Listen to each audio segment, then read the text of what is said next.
Hello everyone, मैं ललिता नामदो एक अच्छी सी मोटिवेशनल वीडियो के साथ फिर आ गई हूँ।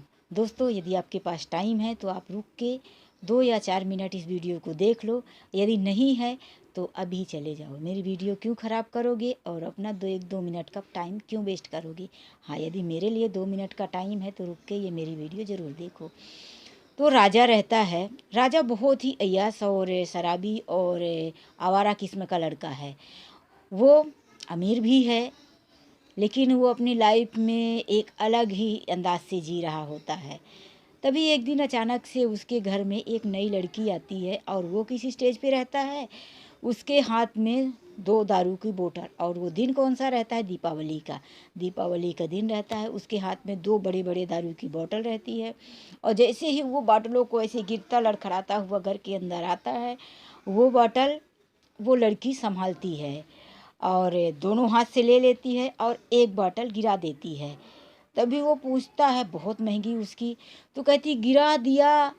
और राजा कहता है, राजा जी बोलता है, गिरा दिया? कैसे गिराया? तो फिर उसके पास जाता है। वो यंग और जवान सुंदर लड़की रहती है, और वो राजा भी यंग स्मार्ट राजेश खन्ना जैसे। तो वो बोलती है कि दूसरी बोतल को गिरा के बोलती, ऐसे गिरा दिया है। इतने में उसकी सहेली आती है, मतलब राजा की बहन। तो अपनी बहन से पूछता है कि लता, ये कौन है, तुमने बताया नहीं। तभी लता बोलती है कि भैया, ये मेरी बहन है, और आपके ऑफिस में जो रामू काका काम कर रहे हैं ना, उनकी बेटी है। तब वो पास जाके बोलता है कि रामू काका ने कभी बताया नहीं कि उनकी इतनी सुंदर बेटी भी है। इतने में वो जो बेटी रहती है, उसका नाम किरण रहता है, वो शर्मा जाती है और शर्माते हुए अपने घर चली जाती। बोलती है, लता, मैं बाद में आके मिलती हूँ। वो चली गई। फिर दूसरे दिन उनकी जब मुलाकात होती है तो लता, यानी कि राजा भैया की बहन, राजा जी की बहन, और किरण दोनों बैडमिंटन खेल रहे होते हैं। और दूर से देखता है राजा, तो देखता ही रह जाता है, देखता ही रह जाता है, क्योंकि वो उसके मन को इतनी अच्छी तरह से भा जाती है, पसंद आती है। लेकिन राजा करे क्या, कुछ बोल भी तो नहीं सकता, क्योंकि वो लड़की चांस ही नहीं देती है। वो अपनी बहन को बोलता है कि तुम्हारी सहेली तो बहुत अलग टाइप पे है, क्या कमी है, मुझसे इतना डरती क्यों है, मुझे देख के भाग क्यों जाती है लता।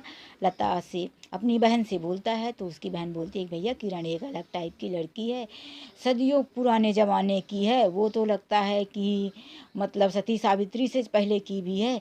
वो जब ऐसे किसी लड़कों को देखती है तो वो चली जाती है। वो बिल्कुल अलग टाइप की लड़की है। हाँ, और मुझे देख के लग रहा है कि वो थोड़ा आपके मन को पसंद आ रही। भैया, मैं उसको अपनी भाभी बनाऊं, आपको पसंद है? तो राजा भैया बोलता है कि तुम्हें तो मेरे मुंह की बात छीन ली। चलो ठीक है, मैं बात करता हूँ। तभी लता जाती है और उसको आवाज़ देती है रुकने के लिए, लेकिन वो जा चुकी होती है, नहीं दिखाई देती। इसके बाद राजा भैया, जो राजा जी रहते हैं, वो लड़का, तो राजा अपने ऑफिस में रामू काका को बुला के बोलता है कि रामू काका, मुझे इस तरह से रिश्ता है, आपकी बेटी मुझे पसंद है। रामू काका के तो खुशी के मारे पैरों तले ज़मीन सरक जाती, इतना खुश होते हैं। मतलब ये कहावत तो दुख के मारे पैरों से ज़मीन सरक हो जाने की बात होती है, लेकिन वो खुशी से पागल हो झूम जाते हैं और तुरंत जाके अपनी बेटी को ये बताते हैं कि तुमको हमारे मालिक पसंद कर रहे हैं, तुमसे शादी करना चाहते हैं, सामने से तुम्हें शादी के लिए बोले हैं। किरण तुरंत बोल देती है कि नहीं पिताजी, मैं शादी नहीं करूँगी, क्योंकि मुझे राजा भैया बिल्कुल पसंद नहीं है। वो मालिक होंगे तो आपके, मेरे नहीं। आप नहीं जानते वो किस किस्म के इंसान है। वो बहुत ही आवारा और शराबी टाइप का इंसान है। वो उनके कई लड़कियों के साथ जो है संबंध है। पिताजी, मैं आपसे क्या बताऊं, मैं नहीं बता सकती, लेकिन मैं आपके मालिक से शादी नहीं करूँगी। वो किरण शादी के लिए ठुकरा देती है। रामू काका बहुत भला बुरा बोलते हैं अपनी बेटी को, बोलते हैं तू अभागन है, तेरी किस्मत फूटी है, तू, मैं जिसके यहाँ नौकरी कर रहा हूँ, तू मालकिन बनने वाली है, लेकिन तेरी किस्मत फूटी हुई है। इस तरह से बहुत कुछ डांटने के बाद भी वो नहीं मानती। बोलती है कि नहीं, मुझे दौलत नहीं चाहिए, मुझे दौलत नहीं चाहिए, मैं नहीं बनना चाहती हमें।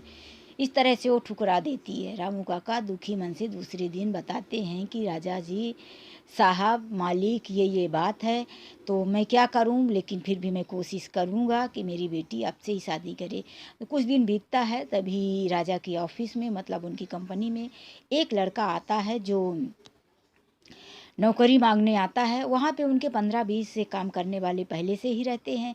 स्टाफ खाली नहीं रहता, लेकिन किसी तरह से लड़के का इतना वो इम्प्रेशन रहता है, लड़का इतना अच्छे से बोलता है और पता नहीं राजा के मन में वो ऐसी कौन सी जगह बना लेता है अपनी बातों से, अपनी अंदाज से, अपनी गरीबी सुना के, अपनी सच्चाई से, कि राजा को उसको नौकरी देनी ही पड़ती है। अपने ऑफिस के मैनेजर को बुलाकर बोलते हैं कि ये आप ऐसा करो कि ये इनको मैनेजर की पोस्ट दे दो, अपने पास ही रखो और आप दूसरी जगह दूसरा काम करो। मैनेजर रख लेता है, बोलता तो है कि पहले से ही 3 लोग एक्स्ट्रा हैं भैया, मालिक और आप इनको भी रखेंगे। तो वो बोलता है कुछ दिनों के लिए रखो, पहले इनका काम देखता हूँ, जो है देखा जाएगा, रख दो। रख लेता है, मतलब वो राजा रख लेता है उस नए लड़के को। नए लड़का बहुत शरीफ और अच्छा रहता है। रामू काका उसको मतलब एक बेटे की तरह हमदर्दी करते हुए एक दिन कहते हैं तुम्हारी रहने की जगह नहीं है, तुम यहाँ ऑफिस में काम करते हो, कहाँ रहोगे, तो चलो मेरे घर, मेरा एक छोटा सा घर है, वहीं तुम भी पड़े रहना। अपने घर लेके जाते हैं और वहाँ पर उनको बोलते हैं कि ये मेरा घर है, बस इस घर में ले दे के धन दौलत कुछ नहीं है, मेरी एक बेटी है और कुछ नहीं, जब तुमको कोई रहने की जगह दूसरी हो जाएगी तो वहाँ पे चले जाना। इसी तरह से जब वो जो किरण रहती है रामू काका की बेटी, तो पहले तो वो पसंद नहीं करती क्योंकि उनके घर में बहुत घर छोटा रहता था। बोलती क्या पिताजी आप धर्मशाला बना लिए हो, किसी को भी लेके चले आते हो। तो रामू काका कहता है कि नहीं किरण बेटी, ये बहुत दिन नहीं रहेंगे, चले जाएंगे, लेकिन कुछ दिनों के लिए यहाँ इनको रहने दो।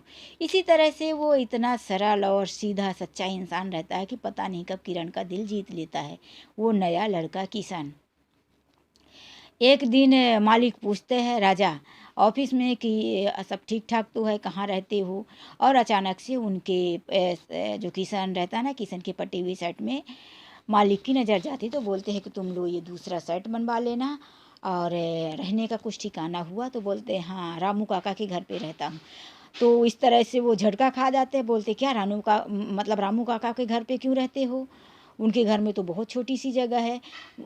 उसको राजा को लगता है कि ये रामू काका के घर पे रहेगा तो जो किरण है उस पर ये नज़र डालेगा, लेकिन वो तो पहले से ही नज़र जा चुकी थी, मिल चुके उनको, अभी क्या पता कि दोनों ने एक दूसरे के दिल में जगह बना लिया है बहुत ही कम टाइम में।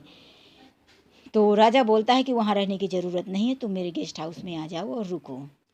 और राजा को ये बात बिल्कुल पसंद नहीं आती कि ये किशन जो है किरण के घर पे रहे, रामू काका के घर पे रहे, और अपना गेस्ट हाउस खाली करवा देता है।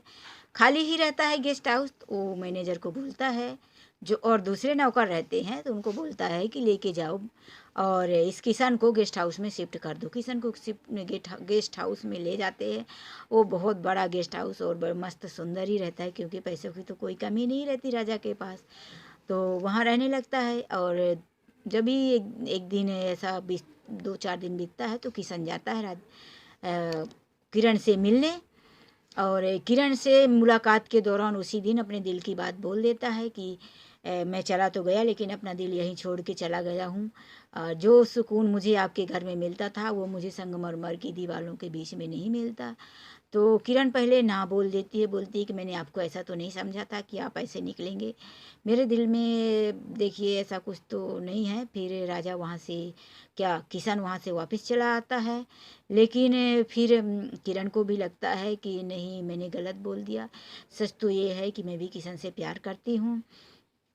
तो फिर किरण जाती है वही गेस्ट हाउस में जहाँ किशन ठहरा हुआ रहता है, राजा के गेस्ट हाउस में, और वहाँ पर जाकर वो उसका जो प्यार का उसने प्रपोज किया था वो एक्सेप्ट कर लेती है।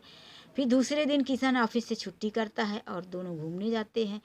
लेकिन उससे पहले जब किरण राजा से मिलके उस किशन से मिलके जा रही होती है, उसी टाइम पे राजा घर आता है और गेस्ट हाउस से निकल के जाते हुए देख लेता है कि किरण आई थी इससे किशन से मिलने। वो बहुत गुस्से में हो जाता है, आग बबूला होता है तुरंत, अपने उसके रामू काका के घर पे जाता है और बोलता है कि रामू काका, तुम्हारी बेटी जो आवारागर्दी करती है तो मेरे गेस्ट हाउस में नहीं जानी चाहिए, क्योंकि उसने शादी का जो उसको ठुकराया था ना, तो उसको बहुत जलन होती है। तो रामू काका से बहुत उल्टा सीधा बोलता है कि अभी भी तुम्हारी बेटी, मैंने जब शादी के लिए बोला तो बहुत शरीफ बन रही थी, अब मैंने देख लिया काका तुम्हारी बेटी क्या क्या गुल खिला रही है। मेरे गेस्ट हाउस में उस गरीब भिखारी को मिलने गई थी जिसको मैंने सहारा दिया है। रामू काका बोलता है कि साहब आप नाराज़ ना हो, मालिक आप बिल्कुल नाराज़ ना हो, अगर उसने ऐसा कुछ किया है तो मैं उसे गोली मार दूंगा, या कि आप उसे खुद गोली मार दो। अगर आप देखा कि किरण और किशन अगर कुछ इस हालात में है, आपको धोखा दे रहे हैं, मुझे धोखा दे रहे हैं, तो आप गोली मार दो। गुस्से से राजा वापिस आ जाता है, अपने घर चला जाता है, बहुत कुछ उल्टी सीधी बातें अपने दिमाग में सोचता रहता है। उधर किरण भी घर जाती है तो रामू काका उसे डांटते हैं। लेकिन दूसरे दिन रामू काका देर रात घर पे आते हैं तो क्या देखते हैं कि किशन दूसरे दिन रात को रामू काका के घर पे ही था।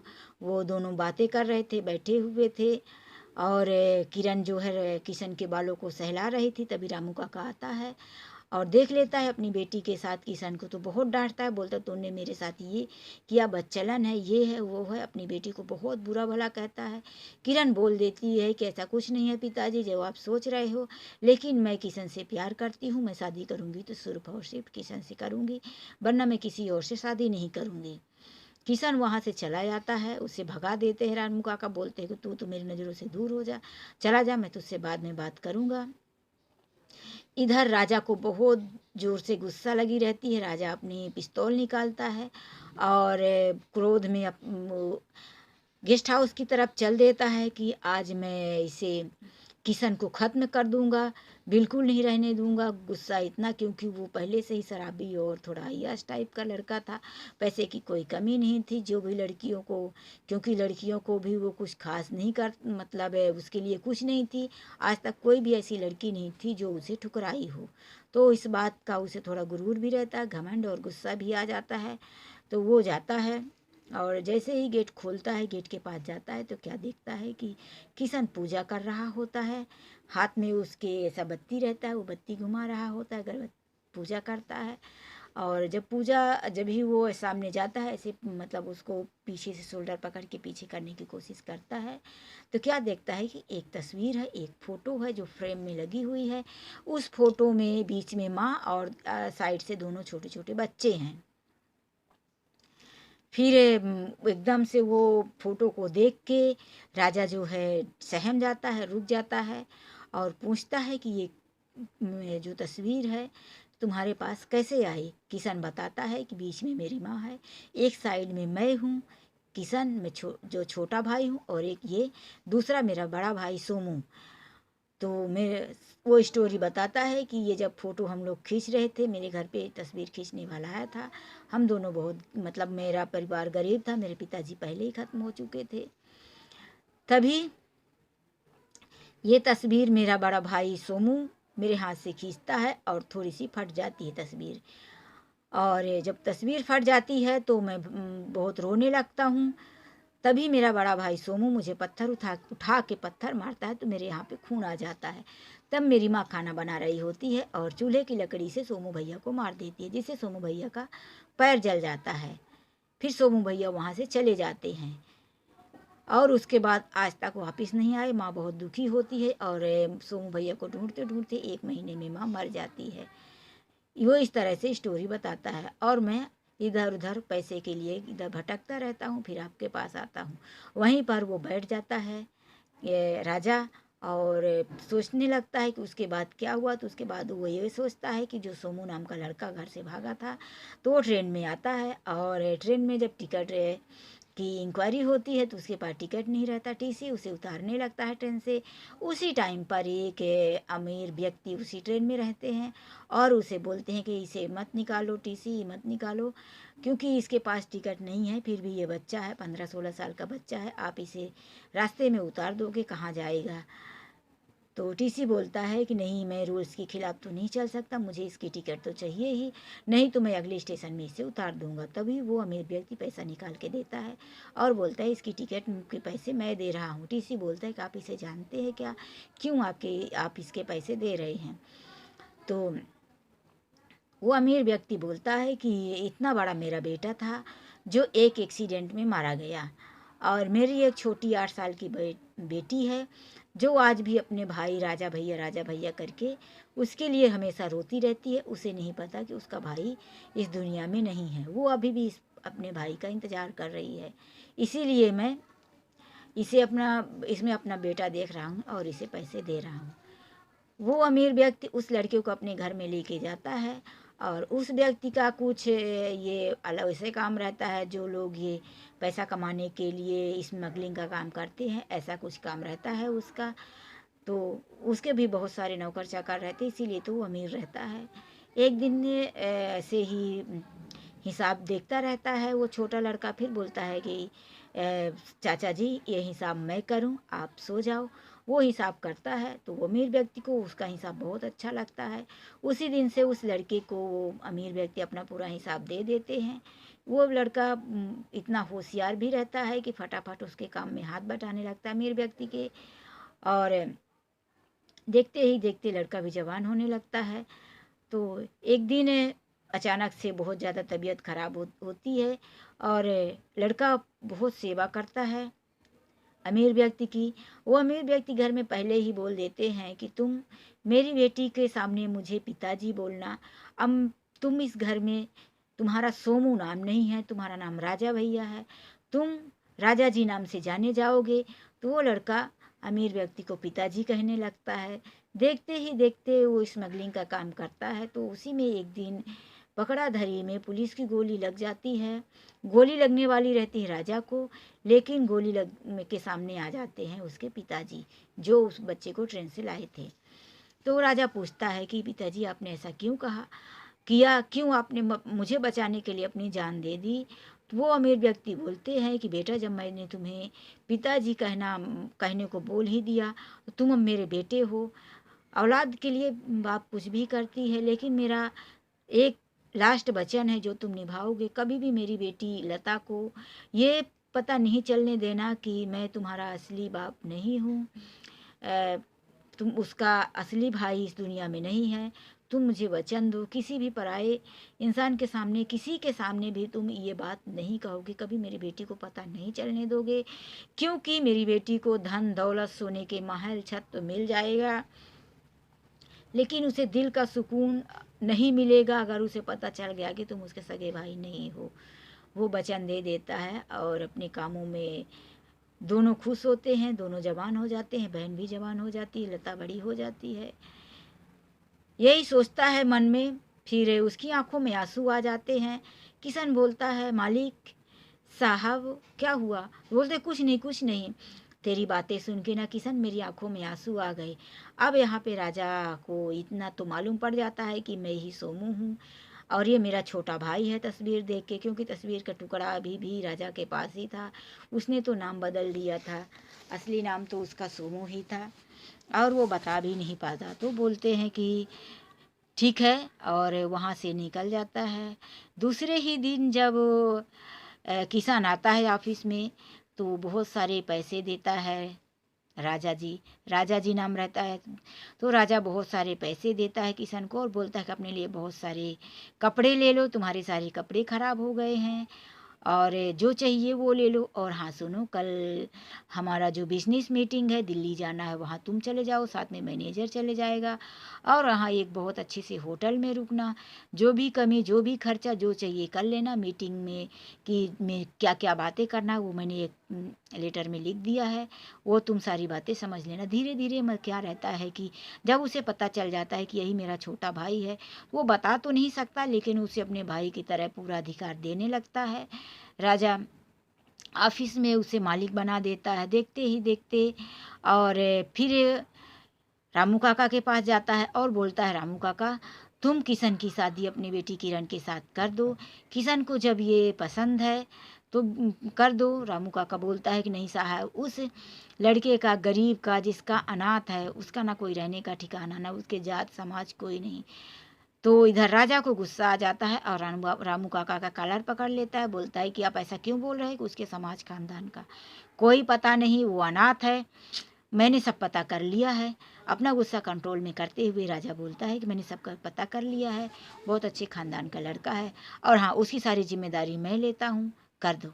रामू काका बोलते हैं कि ठीक है, जब जिम्मेदारी आप ही ले रहे हो तो कोई बात नहीं, फिर तो मुझे कुछ सोचना ही नहीं, मैं जो है आपके ऊपर जिम्मेदारी रख के कर देता हूँ। शादी होती है। वहाँ शादी में एक रस्म दिखाया जाता है कि लड़की की तरफ से जो मंगलसूत्र सिंदूर रहता है, क्या रहता है, लड़की की तरफ से जो लड़के को कुछ रहता है देना तो वो लड़के के पिता देंगे, और मंगलसूत्र हाथ में देना रहता है तो लड़के की तरफ से कौन देगा। तो राजा भैया सामने आके बोलते हैं कि मैं लड़के की तरफ से हूँ, मैं दूंगा। इसी तरह से शादी संपन्न हो जाती है, और शादी के ही पहले दिन सरप्राइज एक बहुत बड़ा सा महल बनाकर, बंगला बनाकर देता है राजा, और वहीं पर किरण की विदाई हो जाती है, दोनों जाते हैं। इस तरह से तरक्की देखकर किशन के जो बाकी स्टाफ रहते हैं किशन से जलने लगते हैं और साजिश करने लगते हैं, और जो ये राजा की पहले जो एक वो रहती है, मतलब गर्लफ्रेंड समझे या उसकी कई लड़कियों के साथ संबंध रहता है, तो इसमें से एक खास रहती है जिसका खर्च राजा के पैसों से ही चलता है। तो वो भी अभी इस तरह से, पहले तो किरण आई, फिर उसके जीवन में उसका भाई आ गया और उसने सारे गलत काम छोड़ दिए। भले ही उन दोनों को सच्चाई नहीं बताए, लेकिन वो अभी उस लड़की के पास जाना भी छोड़ दिया। तो वो सब मिल के प्लानिंग करते हैं राजा को बर्बाद करने का और किशन का। इसी तरह से जब किशन दूसरी बार मीटिंग में जाता है तो सब लोग यही उसके मन में शक भर देते हैं कि तुम्हारी पत्नी का और राजा का, मतलब किशन की पत्नी और रामू काका की बेटी किरण का बहुत ही नाजायज़ संबंध चल रहा है। वो दोनों पहले से प्रेमी थे, और जो तुम्हें ये तरक्की मिल रही है ये सब तुम्हारी पत्नी की वजह से मिली है। इस तरह से बातें करके उसके मन में शक हो जाता है। वहीं पर वो किशन इतना अच्छा लड़का रहता है, कभी पीता नहीं, दारू वगैरह कुछ नहीं पीता, तो उसे इस बात का यकीन हो जाता है, और वहीं वो दारू पीता है, पी के घर आता है, वहीं से वो अपनी बर्बादी का कारण समझ लेता है, बर्बाद हो जाता है। उसे पूरा मन में भरोसा हो जाता है कि बात तो सच है, इतने स्टाफ थे, किसी को राजा ने, मालिक ने जो इतना मेहरबानी तो नहीं की मेरे ऊपर, क्यों की, मेरी शादी करवा दी, शादी के ही दिन मुझे रहने के लिए बंगला दे दिया और कार दे दिया, सब कुछ दे दिया, और ऑफिस का पूरा कारोबार मुझे दे रहे। ये ऐसी क्या बात है, ज़रूर मेरे पत्नी की वजह से ही मुझे दे रहे हैं, और जब मुझे बाहर भेज देते हैं तो वो मेरी पत्नी से मिलते हैं। शादी मेरे नाम के लिए करवाए हैं, घर में आता भी है तो पी के आता है। किरण देखती है तो बहुत गुस्सा करती है, लेकिन वो अब कुछ सुनने वाला नहीं था। वो बोल बर्बाद होता है, धीरे धीरे उन दोनों का घर बर्बाद होने लगता है। बहुत ही खतरनाक मोड़ आ जाते हैं। एक दिन वो सच्चाई बोल भी देता है कि तुम एक पतिव्रता पत्नी होने का ढोंग रचा रही हो, नाटक रचा रही हो, तुम्हारा ये बंगला घर सब कुछ तुम्हारा ही तो है, तुम्हारे लिए ही तो मालिक ने दिया है, और तुम और मालिक दोनों मेरे पीठ पीछे क्या करते हो, मुझे सब पता चल गया। किरण का ये कितना समझाने की कोशिश करती है, लेकिन ये किशन को कुछ समझ में नहीं आता। किरण पहले से ही राजा के ऊपर नफरत करती है। इधर किरण के मन में क्या लगता है कि जो मेरा पति बर्बाद हो रहा है किशन, वो राजा की वजह से हो रहा। राजा ने मुझसे बदला लेने के लिए मेरी शादी किशन से करवा तो दिया, लेकिन अब वो मेरे किशन को दारू और अपनी जैसे बना रहा है, पीना सिखा रहा, और पराई लड़कियों के साथ इधर उधर मतलब संबंध बनाना सिखा रहा है। वो अपने जैसे करके बर्बाद करके मेरा घर उजाड़ के मुझसे बदला लेना चाहता है। किरण इस बात को लेकर राजा से बात करती है, बोलती तुमने अच्छा बदला लिया मेरे साथ। राजा की आंखों में आंसू आ जाते हैं, क्योंकि उसे अब पता तो चल जाता है कि मेरे छोटे भाई की पत्नी है, उसे पता है, किरण को पता नहीं है। तो वो बोलता है, माफ़ी मांगता है कि किरण तुम गलत हो, बिल्कुल गलत हो, देखो मेरे जीवन में ऐसा कुछ नहीं है, अगर मुझे ये सब करना ही होता तो तुम्हें बर्बाद करना होता तो मैं तुम्हारी शादी किरण से नहीं करता। मैं तुम्हें कैसे समझाऊँ, मैं कैसे बताऊँ कि ये सब गलत है। मैं तुम्हें नहीं बता सकता किरण, लेकिन तुम मेरी बात को समझो, मैं नहीं बता सकता। किरण नाराज़ होकर तो चली आती है, लेकिन उसका पति दूसरे दिन और एक लड़की के साथ आता है जो राजा की पुरानी रखैल थी, उसके साथ पी के उसके घर में लेके आता है। किरण मारने की कोशिश करती है, उसको गाल थप्पड़, लेकिन वो किशन जो है उसे बचा लेता, बोलता तुम कौन होती हो इसे मारने वाली, तुम तो राजा की हो, राजा की रहो, मेरा कितनी लड़कियों से संबंध होगा वो तुमसे कोई मतलब नहीं। इस तरह से बातें सुनकर किरण वापस जाती है राजा के घर में और बोलती है कि ये सारी करतूतें आप तुम्हारी है राजा, तुमने ये सब कुछ किया, तुम्हारे पास धन है, दौलत है, तुमने ये बंगला कार देकर भी मेरी ज़िंदगी बर्बाद कर दी, सुख चैन। मैं किसी गरीब में मतलब झोपड़े में रहती तो भी मैं सुकून से रहती। और राजा को बहुत भला बुरा कहती। राजा बोलता है कि देखो बहन, मेरी तरफ से किसने मंगलसूत्र दिया, उसी दिन से तुम मेरी छोटी बहन हो गई। बहुत सारी इमोशनल बातें करता है।